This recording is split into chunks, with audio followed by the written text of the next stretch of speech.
Soyez donc les bienvenus, chers amis. Vous êtes bien dans votre émission préférée Quoi de neuf. Et aujourd'hui, nous allons parler politique, puisque avec nous, nous avons le 4e vice-président de la CTM, collectivité territoriale de la Martinique, en la personne de M. Fred Lordino. Monsieur Lordino, bonjour. Bonjour Jean-Jacques et bonjour à tous ceux qui nous écoutent et qui nous regardent dans notre traditionnel rendez-vous. Alors, on va entrer dans le vif du sujet et sans plus attendre. Et quand on vous entend parler, on sent une détermination et aussi une voix de stentor. Et est-ce que c'est ce qui fait peur à certaines personnes? Parce que je dis ça parce que quand j'écoute les plénières et quand vous intervenez, et souvent on entend dire mais où a dans cancan? Pourquoi? Parce que vous parlez trop fort ou pourquoi? Qu'est-ce qui explique ça? Parce que à notre avis, parce qu'il y a des personnes qui écoutent en même temps que moi et on discute après, on se dit que quand quelqu'un intervient comme ça, c'est la démocratie qui s'exprime normalement. Pourquoi on parle de cancan à chaque fois? Alors que c'est normal. Vous imaginez une démocratie, une structure démocratique qui aurait que les gens de la majorité qui s'expriment et puis les autres bien, se taisent, quoi. La démocratie, c'est une majorité. Expliquez-moi ça, M. Fred Lordino. Une majorité et une opposition. C'est des personnes qui ont été élues par le peuple. Et le peuple qui ne va pas assez souvent voter. Il y a des élections le 20 et le 27 juin. J'espère que nous aurons une forte participation. Dans l'Assemblée, il y a une majorité qui dirige et une opposition que j'essaie d'animer, qui s'oppose mais qui propose une opposition constructive. Et c'est ce que j'ai essayé de faire pendant les 5 années écoulées, les 6 années. Mais il y a la personnalité de chacun. Je suis un Samaritain et ma famille vient de Besaudin. Les gens vous disent, il n'a pas parlé fort. Non, c'est un tempérament, mais ceux qui me connaissent savent que je suis une personne très affable, je dirais un peu romantique, très contemplative, très pacifique. Maintenant, dans les débats, on va avec ses convictions. On ne va pas là pour s'asseoir sans avoir lu les dossiers. Ça prend beaucoup de temps. Ça peut arriver, ça? Oui, il y a il y a des gens qui viennent, je le dis, parce que je n'emploie pas la langue de bois. Il y a des gens qui viennent et puis qui vous critiquent, alors que ces personnes n'ont pas lu les dossiers. Mais bon, ça c'est une minorité. Ce qu'il faut dire, c'est que le débat démocratique, il doit se faire au grand jour. La politique doit se faire au grand jour et ce sont des humains, des femmes et des hommes qui ont leur tempérament. Et je dis à mes compatriotes, soyez vous-même, allons faire un débat pacifié, notamment dans les 6 semaines à venir, pour trouver le meilleur chemin pour le pays que nous aimons, la Martinique. Voilà, donc c'était pour clarifier un petit peu, mais je pense qu'il y a encore plein de choses à dire, mais ça fera certainement partie, ça sera l'objet d'une prochaine émission certainement. Mais vous savez, nous sommes à la fin d'une mandature. Moi, ce que j'aurais aimé savoir, c'est comment vous avez perçu ça et puis nous faire un bilan, en fait, de tout ce qui s'est passé au cours de ces 6 années. Je résume le bilan, c'est la dernière plénière. Elle aura lieu le 26-27 juin prochain. Nous étions à l'avant-dernière plénière au début du mois, mais là, il faut le dire, Zouk TV a toujours des informations, des scoops. Là, maintenant, c'est la première fois qu'on sait publiquement qu'il y a une plénière le 26 et 27 juin. Mais 27 mai. Mais. Ah, ben, c'est l'élection. C'est l'élection. C'est bien. Merci, Jean-Jacques. Donc, 26 et 27 mai, prochaine plénière. Espérance trahie, démocratie bafouée. C'est comme ça que je résume les 6 ans passés. Il y avait une espérance, là, portée par la CTM, la collectivité territoriale, une nouvelle majorité que le peuple avait choisie. Pourquoi une nouvelle majorité? Oui, parce qu'il y avait une alliance entre le MIM et puis d'autres partis, et y compris nouvelle, mais la structure même est nouvelle, ça n'était pas avant. La structure était nouvelle, la majorité aussi était nouvelle. Ce n'était pas la même majorité pour la région. Donc, mais c'est la région et la CTM, ce n'est pas la même chose. C'est pas la même chose. Donc, justement, il y avait une espérance dans cette nouvelle collectivité. Et on constate que la démocratie a été bafouée et que l'espérance a été trahie. Parce que le pouvoir était concentré dans les mains d'un petit clan avec un homme à sa tête et ça a conduit un certain nombre d'élus, comme votre serviteur, à demander à ce qu'il y ait de la démocratie. L'espérance trahie, c'est tous les moyens. qui n'ont pas été utilisés. 100 millions d'euros d'excédent, Jean-Jacques. C'est la première fois que ça arrive dans une collectivité d'outre-mer. Et on nous dit qu'on ne peut pas baisser le prix de l'eau. On me dit qu'on ne peut pas mettre... Vous savez, M. Lordino, qu'on a du mal, au vu du peuple, à croire ça, ce que vous dites. Ben oui, je comprends que le peuple ait du mal, mais pourtant c'est la réalité. Et c'est peut-être pourquoi ceux qui dirigent la collectivité ne veulent pas de débat sur les finances. Mais est-ce qu'on peut baisser le prix de l'eau? Oui. Est-ce qu'on peut plafonner le prix du bidon de gaz à 25 €? Oui. Est-ce qu'on peut donner 20 000 repas dans les cantines en Martinique pour 1 € aux familles? Oui. Est-ce qu'on peut donner 10 000 € à 10 000 familles pour réparer leur maison? Oui. Et je peux continuer sur d'autres mesures que l'on peut prendre pour aider véritablement ça qui prend fait. Ça n'a pas qu'à servir à rien d'y serrer l'argent, les peuples là qui prend fait. Espérance trahie, démocratie bafouée. C'est comme ça que vous résumez ces 6 années de mandature? C'est comme ça que je les résume. Parce que nous avons raté une occasion. Sur les fonds européens, ce sont les mêmes personnes qui touchent l'argent. Pourquoi le fonds de 28 millions d'euros n'a pas été mis à la disposition des artisans, des petites entreprises, de télévision comme Zouk TV? Voilà, il fallait aider la production locale.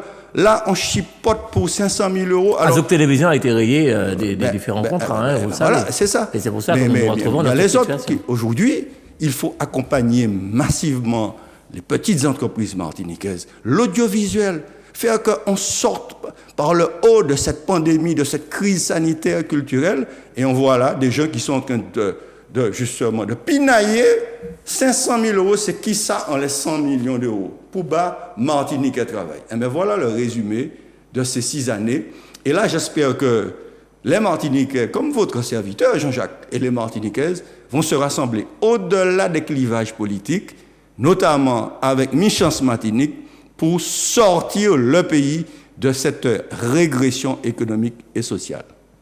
Alors, juste pendant cette mandature-là, il y a juste une chose que nous ne comprenons pas très bien. Et il y a eu... en plus, ce n'est pas très bien expliqué. On voit des choses, mais on ne comprend pas trop. Ça a marqué.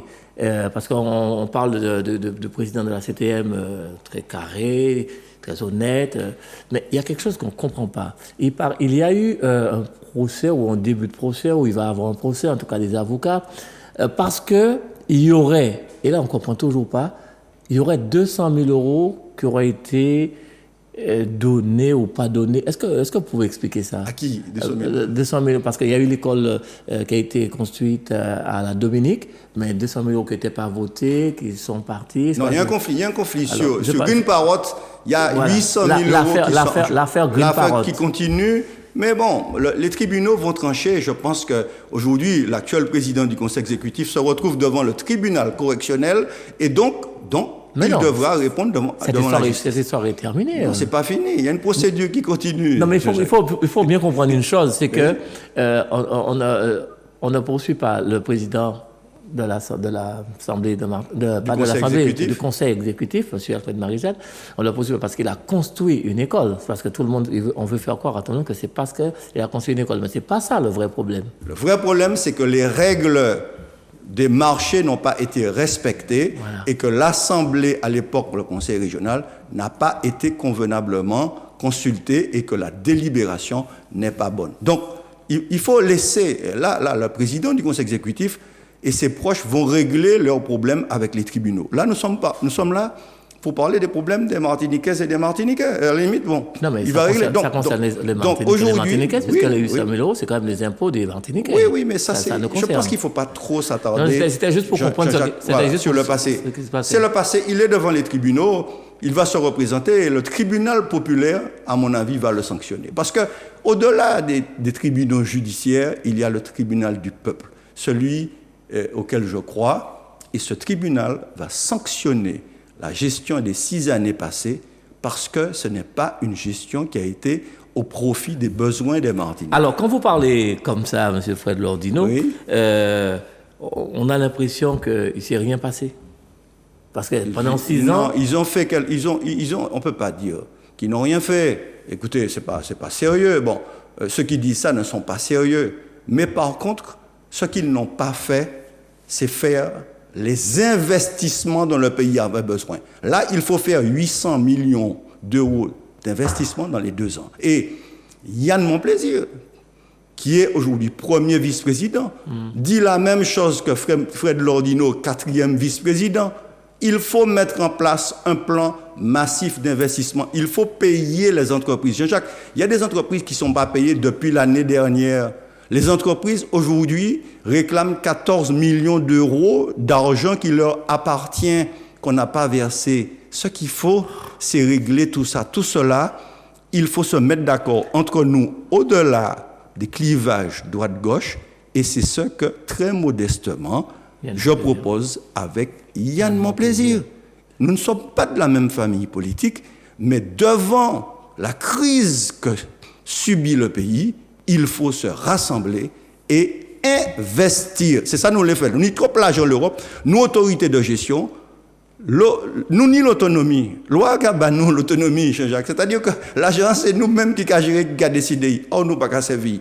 Ce n'est pas un problème de droite et de gauche.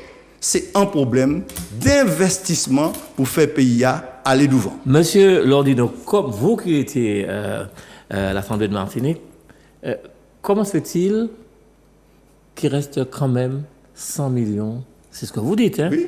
100 millions qui ne soient pas utilisés? Peut-être plus. Vous étiez là. Il faut ajouter peut-être l'argent ce qu'on appelle un fonds européen qui n'a pas été utilisé. Il y a plein de Martiniquais qui sont dans la misère, il y a plein d'entreprises qui sont en train de mourir. Vous savez pourquoi, Jean-Jacques? Parce que la CTM a été considérée, hélas, comme une petite boutique qui était à la disposition d'un petit clan, je le répète. Le personnel est en souffrance.